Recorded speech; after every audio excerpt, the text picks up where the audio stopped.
Welcome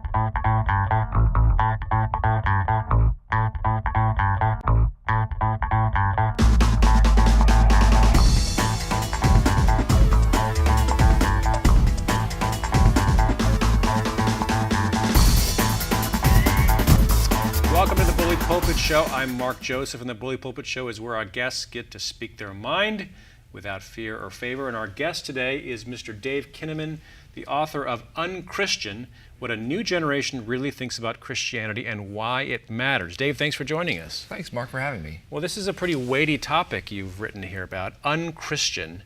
What are the things that you found out about what the general American public thinks about Christianity? Well, what we found, and I've been researching this stuff for almost 15 years, we found that people have a more negative view than ever before. They're becoming more hostile. They're becoming more frustrated with their experiences with Christians. They're becoming more disillusioned. And what was so surprising about this was many of them have actually had experiences in churches. They talk about their friends who are Christians. There's a lot of reasons for this. Some of it's related to the media and some of the stories that sometimes sensationalize faith, but all of this negativity is becoming much more difficult for Christians to operate with, and it's creating some barriers for the friendships that Christians need to have. Now, you're a president of a group called the Barna Group. You do a lot of research. So you're not a person who is hostile to religion or Christianity, is that correct? That's right. And you're coming at this as a researcher saying, here's what I'm finding. I think there are 6 or 7 things that people come to mind when people think about Christianity. Can you share some of those? Yeah, sure. And that's exactly right. We actually come at this as a research firm that works with Christian groups and many pastors and churches. We also work with Sony and Universal and a lot of different kinds of mainstream organizations as well. We look at the intersection of faith and culture. How is it that faith affects who we are as a people, our values as Americans, how Christians live their lives? And so when we looked at all of these perspectives that people on the outside, what does Christianity look like from the outside perspective, we found that Christians are now primarily known for being judgmental, anti-homosexual, hypocritical, too political. All of these kinds of perceptions now are almost like tattooed to your arm if you're a Christian, and I am a Christian, trying to help us understand what can we do to get through people's skepticism and be the kinds of neighbors and friends and coworkers that could generate respect. Now, as a researcher, tell us how this project began, how the book began, what you were surprised by maybe. Yeah, sure. Well, it started about 3 years ago. A good friend of mine, Gabe Lyons, said, you know, it seems as though when I'm talking to my friends about what it means to be a Christ follower, all of these ideas pop into their minds. And so I want you to do a research project because I wonder if this is just me. And so he asked me to do this study, and the way we do our research is the same kind of poll that you might see the presidential election predicted based upon, or you might see a major motion picture, to figure out who is going to go see this film. So it's very sophisticated market and sociological research. And we interviewed over 10,000 people for this book.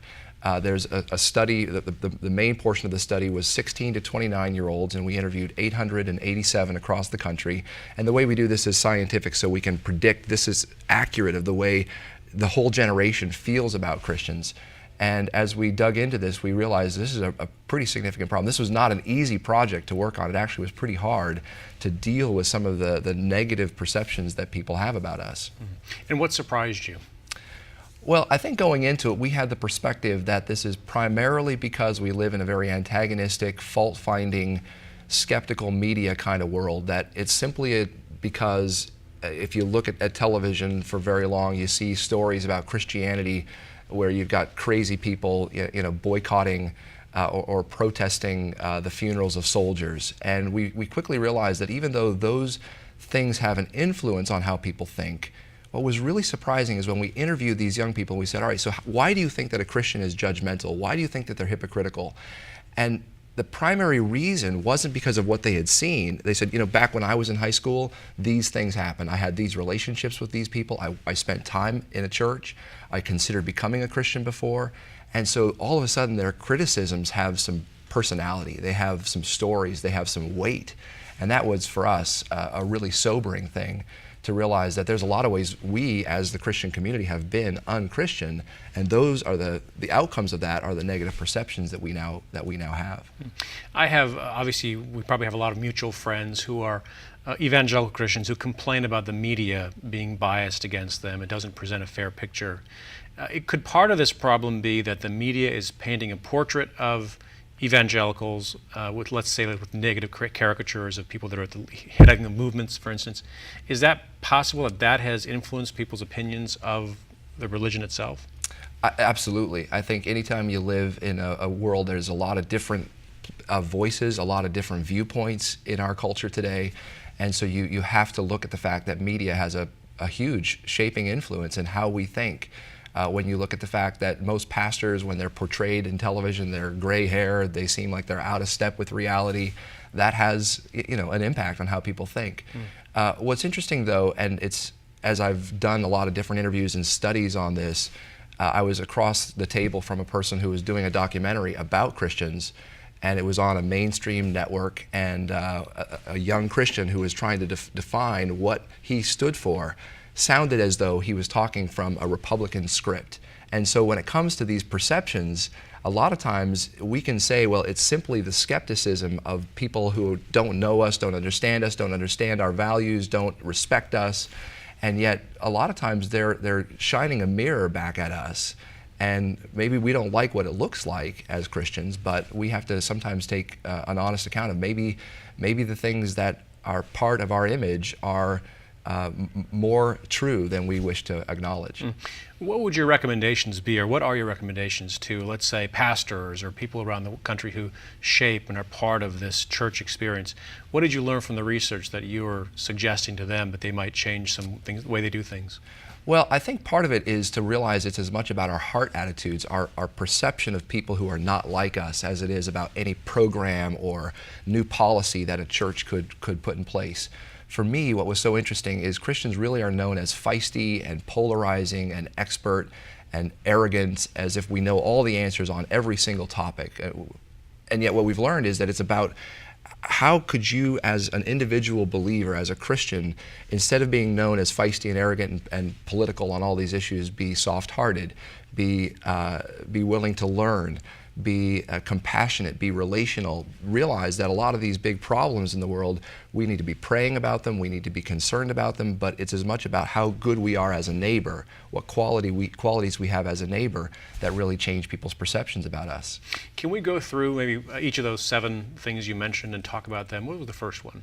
Hypocritical. Okay. Yeah. What did you find in the research there? Well, this is a great example of what you just asked me about. Well, doesn't the charge of hypocrisy actually come from the fact that you've got these huge people in the media spotlight, and as soon as there's any kind of fault in their life, the media latches onto that and then gives the Christian faith a bad name.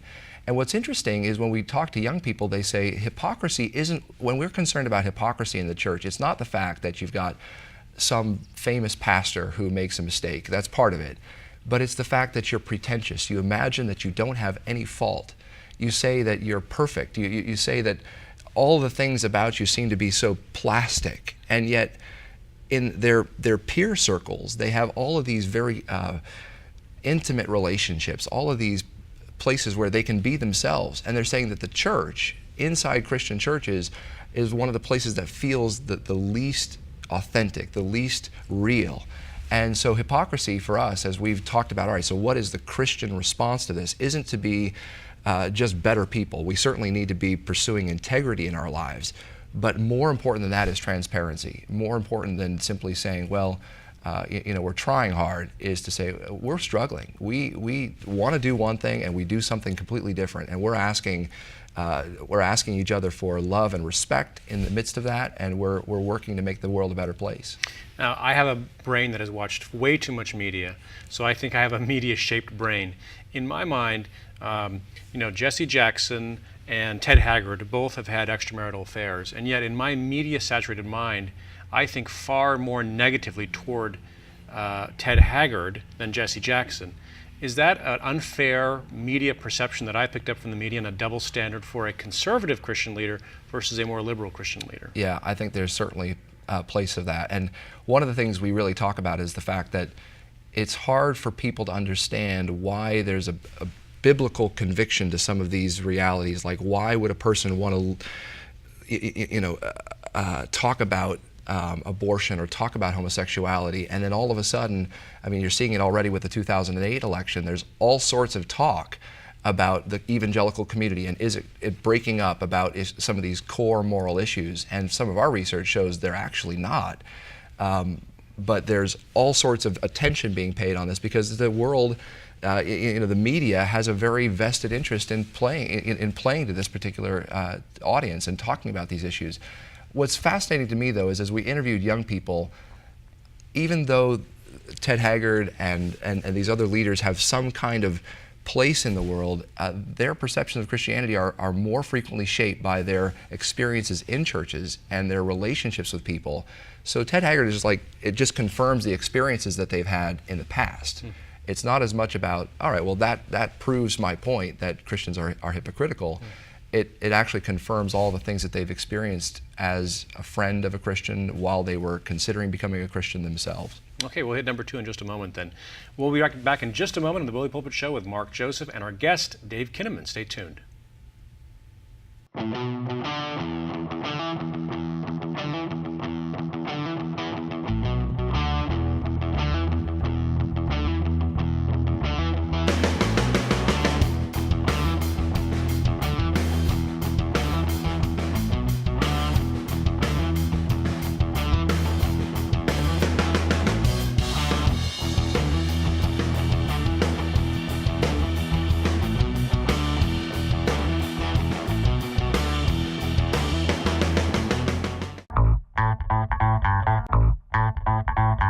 Welcome back to the Bully Pulpit Show, and I should add the parent company of this show was also involved with this book, Unchristian, in promotional aspects of it. But Dave, we are on to number 2 in our list of 6. I said 7 earlier, number 6 of these characteristics. What's number 2? Well, we call it the get saved mentality, and it's the idea that Christians are known as proselytizers, that we're insincere. And this is interesting because as we interviewed both non-Christians and Christians, it's the biggest gap that we found.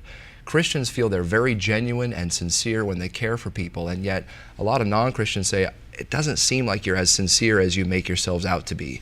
You've got sort of this message, this secret message that you're trying to slip me under the table. Sort of like an Amway salesman. That's There's right. always an agenda. That's right. Yeah, they recognize that when we knock at the door, when we've got this, oh, well, Jesus could solve that for you. Again, part of what our contention as we work with churches and pastors and leaders is to say we still need to talk about what we feel is life's most important message. If Jesus is as important as he's been in our lives, there's got to be some outflow of that. But we've got to have a great deal of respect for people that are different, who've come to a very different spiritual conclusion than us. What's interesting is this book, the fact that we're being honest about ourselves as Christians by saying we have been unchristian and we are Christians. It's actually provided a lot of place for mainstream media, for non-Christians, for atheists, for agnostics to say, hey, that's the kind of Christian we've recognized before. And when we are willing to see ourselves in plain light, when we're willing to see our efforts to talk about Jesus sometimes come across as the salesman kind of approach, I think it gives a greater sense of clarity about how do we really deal with something that is as important as this message of Jesus. You know, I have a neighbor who has a product. And you know how it is, you never quite know if you're being invited over because they're your friend or because they want to sell this product. How should, in thinking of that context, how should a Christian who thinks he has a great product to tell his neighbor about, how should he go about talking about that product in a way that is attractive but not overbearing?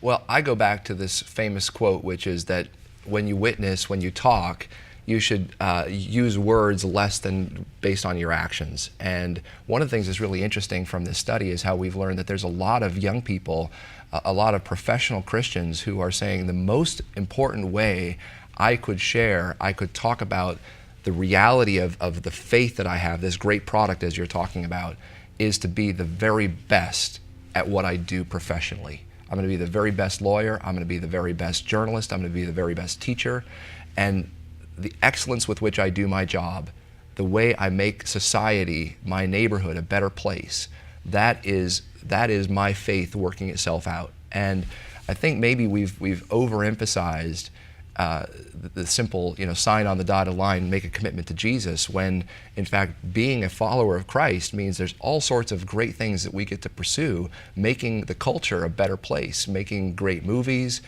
making great art, doing all sorts of things that with or without our message about Jesus, people could look at the art, people could see the kind of business people we are, they could see the kind of neighbors that we are, and they say, you make the world a better place, you do good to the world. And unfortunately, as we didn't look just for negative news with this book, we looked for as much positive as we could find, and people said they don't recognize joy, peace, patience, kindness, gentleness, any of the kinds of character qualities that you would expect out of a very great person, and that to me is the place we've got to really return to. There's something about that we need to look for. Is it true that Christians are bad tippers? Yes. It is? Yeah. The research bore this out? Yeah. Is that right? Yeah. Okay, number 3. The third thing is anti-homosexual. And this was the most common perception now of Christians today among non-Christian 16 to 29-year-olds. And what's interesting is they recognize partly that it's a biblical conviction, that there's something about homosexuality that Christians by belief have a problem with. And some young people say, all right, well, I can grant you that. Others say they have a problem with that on any level. But what's interesting is even among some of the Christians that we interviewed who are 16 to 29, they said that the problem they have with their church is that they've not shown enough love and compassion in dealing with this issue. They imagine this is a worse sin than anything else. They don't take into account their own divorce, their own sexuality in terms of lust or pornography. And so homosexuality has become, the way in which Christians treat homosexuals has become the primary negative image. And it brings up all these other kinds of images that were judgmental, that were hypocritical, that were too political, that were trying to achieve some kind of outcome in a person's life through politics rather than through relationships.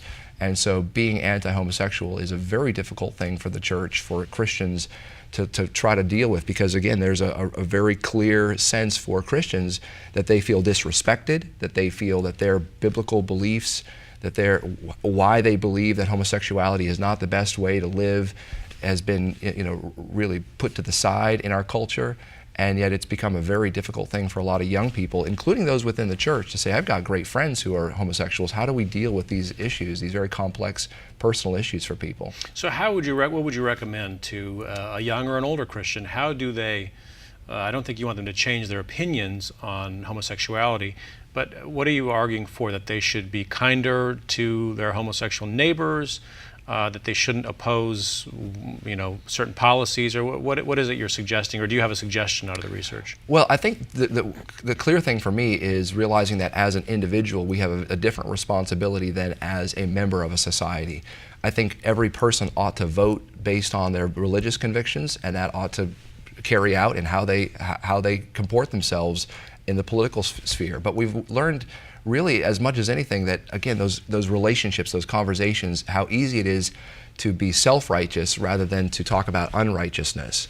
And it's one of those things I think Christians need to really realize how do they deal with these very complex issues, and teach their children, who now have many friends and who are in a very different kind of sphere, that the way we believe about these things, how we talk about them, is as important as how we vote. And voting once every 4 years isn't going to change the culture. It's really the way in which we live our lives with neighbors, the way we teach our children to deal with those who are different than us. But I'm wondering if a gay American will buy it. Let's say you have a neighbor who's gay. You're kind to him, you're nice to him, you water his lawn for him, and yet in elections you vote against his interests. Are they going to buy that? Well, that's the difficult part of living in a pluralistic world. I think the challenge is, what we're finding from a lot of the data that we're collecting, is that there's such a drop-off in the perceptions, even among young Christians, about how to deal with these issues, that a lot of times the church has been so focused on talking about the black and the white nature of these moral issues. They haven't dealt with the gray areas. So you talk about abortion. We've talked about we're for life, but we haven't talked about, well, what does that mean in the inner city? Well, what does that mean when you're dealing with a teenager in your church? And so we've been very busy talking about sin. We haven't done much for the people that have been affected by sin. And so our process in thinking through this book and thinking through the best ways of dealing with this has been to point Christians back to you should vote the way you believe, but the most important calculus, the most important thing that you can do as a Christian is the way you love people around you, the way you serve them, the way you serve other people's interests rather than your own. And that's a thing that we're learning from the research. A lot of Christians, even myself, as I looked through this information and saw myself as a researcher being changed, I wasn't doing. Number 4. The fourth thing that we learned is that Christians are sheltered. And it's interesting that this relates to Christians being perceived as boring and old-fashioned and out of touch with reality. And it's interesting because even though Christians have started throughout the last several centuries, they've started colleges, they've started higher education, now Christians have the reputation of not being the smartest people in the room. And for us, that's a very disappointing reality. Again, this gets to this issue of why does this perception exist? And it's fascinating because when we interview young people in the church, we ask them, what did you learn in your youth group in the church over the last year? And very few say they learned anything about media, about culture, about technology, about health, about how they ought to be as people living in this very complex world. They learn about the morals, do this, don't do this. They learn about the supernatural world, but they don't learn about all these other things that affect who they're becoming, the kinds of jobs they're going to have, the kind of relationships they're going to have. So when you look at the issue of being unintelligent and out of touch with reality, you just have to say, there's a lot of ways in which the church hasn't prepared young people for the complexities and the nuances and the possibilities that they have as people today. But that's a tough one because, for instance, on the issues of origins, the latest scientific research, the consensus among probably a majority of scientists is that Darwin was correct, and yet Christians are arguing essentially for a 6,000-year-old Earth and so forth. That's a tough one because the very process of inquiry you're talking about has produced different results than a typical Bible-believing Christian. So how would you deal with that, which sort of will lead to the idea that they're uneducated or not keeping up with the latest science? Yeah, my suggestion is that we've got to be reading more, we've got to be exposing our young people to not just more information, but to help cultivate a sense of what is a philosophy of science, what does scientific inquiry actually show us? And what are the boundaries of science? I think we've placed too much emphasis on, all right, let's teach them a set of things that they could know. Here's why we believe in creation, or here's why we believe in evolution. We've not cultivated a spirit of inquiry, a spirit of a natural curiosity about God. Here's a fascinating statistic that we released recently, which was that a majority of young people say they pretty much know all the teachings of Scripture. They pretty much think they understand creation and evolution. And yet when you probe what they know about it, at age 18, most young people in America, most Christians know only 1 or 2 Bible verses. So they have this great deal of confidence that they know it all, and yet they know very little. And to me, that's the gap. We've got to cultivate a very different perspective. It's not simply we've taught you 5 things and now you're prepared for the world. The very opposite of that is say, God is much bigger than you.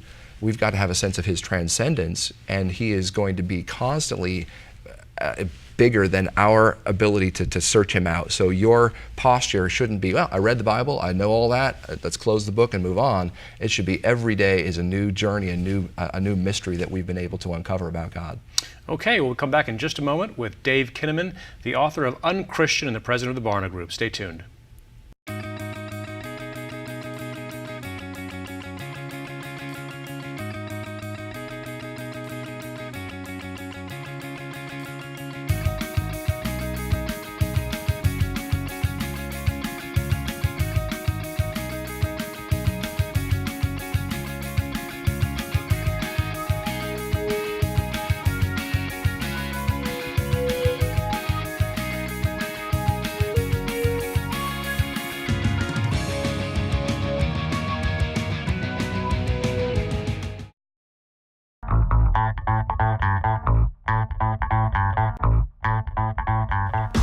Welcome back to the Bully Pulpit Show for our final segment with author Dave Kinnaman, the author of Unchristian, What a New Generation Really Thinks About Christianity and Why It Matters. So Dave, you are also president of the Barna Group, which for our viewers who are not familiar, it's sort of similar to what the Gallup organization is, but you also do a lot of work in the religious world, in the Christian world for different groups. Would you give me an idea of who we are as a nation? We have 300 million people roughly in the U.S. Who are we in terms of our religious perspectives? What percent of us are Christian, Jewish, Muslim, Buddhist? I'm curious to find out. Yeah. Well, it's interesting because even though things are changing very quickly with a young generation, we could talk about that in a couple of minutes, America is primarily a very Christianized country, and you talk about the influx of Muslims after 9/11, there was much more attention. They only represent about 1 or 2% of the American population. Jewish individuals only represent about 1 or 2% of the population. Even though you see bestsellers like God is Not Great or The God Delusion from very prominent atheists, they actually only represent about 6 or 7% of the population. 83% of Americans identify as Christians, and 70% say they've made a personal commitment to Jesus Christ that's still important in their life. So, as we've been talking about, what does unchristian faith look like? To me, one of the key things to keep in mind is how many Americans, millions and millions of those of us who are Americans, identify on some level with Christianity. Okay, so 83% are Christians. Self-identified, that's what they call themselves. Okay, how do you break that down now? I think you have several categories that you kind of winnow it down to a very smaller group with. Yeah. Walk us through that process. Well, it's interesting. When you go to the ophthalmologist and they say, all right, does this lens look better or does this lens look better about being able to read the chart? We do the same thing with faith, and there are different lenses that you can use to understand Americans' faith. So one level is simple denomination. What kind of church do you go to? Are you Protestant? Are you Catholic? The Catholic Church is the largest single denomination within the culture. 1 in 4, 1 in 5 Americans are Catholic. That's the one lens you could use. You could also use the lens of their religious conviction or belief. And that's a group where we say, all right, regardless of whether you attend church every week or whether you go to a Catholic or Protestant church, what do you believe about Jesus? And so a born-again Christian is a person who's made a confession of personal faith in Christ, and they say that the reason they're going to heaven someday is because they believe God loves them and they've confessed their own sin. It's not because God is just good to everybody and won't let everybody perish, but that's the reason. So born-again Christian has these perspectives about faith. What percent? So 83 Christian. What percent is born again? 43% of all Americans. Of all Americans. So half of those who identify as Christians are born-again Christians. And that's not a phrase we use, are you a born-again? They just have simple questions in our survey. Have you made a commitment to Christ? That's still important. And when you die, what do you believe will happen to you and why? And so born-again Christians, based on their belief, not based on using that label, represent about 4 in every 10 Americans today. Okay, so I got to ask you about that 40%. Who are they, and what do they believe? That's the key. We call them cultural Christians or notional Christians, and they're good people doing good things. They believe that they're personally being saved. Their entrance into heaven will happen because of God's benevolence. That God doesn't let anybody perish or die, and they believe sometimes that the reason they're being they'll have eternal salvation at some point. Is because they've done enough good things for other people. And born-again Christians say it's not because of what I do for others, it's simply because God loves me and I've accepted Jesus. Okay, so we're at 83, we're at 43, and then now you have a subgroup, and those are evangelical Christians? Evangelical Christians. And a lot of political polling companies will simply say, are you an evangelical? And about 1 in 4 Americans say that they're an evangelical, but when you get to the very core of the beliefs about being an evangelical, it's actually much smaller than that. And it's simply, so hang on, so 25% of Americans consider themselves evangelical. That's right. Okay. Yeah. And then now you have another category of people who actually hold those beliefs as Barna defines them. Right, and it's actually we've taken these beliefs from the National Association of Evangelicals. This is sort of among all the different churches and groups who say, here's what it means to be an evangelical. We've taken the beliefs that they have, the perspectives they have, and try to create survey questions that would reflect, all right, do you, as an individual churchgoer, actually believe what the National Association of Evangelicals says you ought to believe to be an evangelical? And of course, this is all just survey tools so we can understand how people think and believe. But only 8% of Americans are evangelicals based on these different survey questions. Do you believe that the Bible is accurate in what it teaches? Do you believe that Jesus sinned? Do you believe that Satan is real? Do you believe that you have a responsibility to share your faith with somebody else? And so only 8% of Americans qualify based on those definitions. Now, do you have any sense of how this plays out in the course of America's 225 plus year history? Where were people, my grandfather was a farmer in Montana. He wasn't a theologian. He may not have understood the finer points, but I'm guessing he considered himself a Christian. Do we know where people have been in history in comparison to this 8% figure that you have now? Well, we only know the last 25 years at the company that I work at, and Gallup has some religious data polling from the last 50 or 60 years. Church attendance has stayed fairly stable. Religious identity has stayed fairly stable, although there's been different kinds of Brooks and Eddies. You've got people like the mainline denominations, Episcopal, Presbyterian, Methodist, that have experienced some decline in the number of Americans who attend those churches.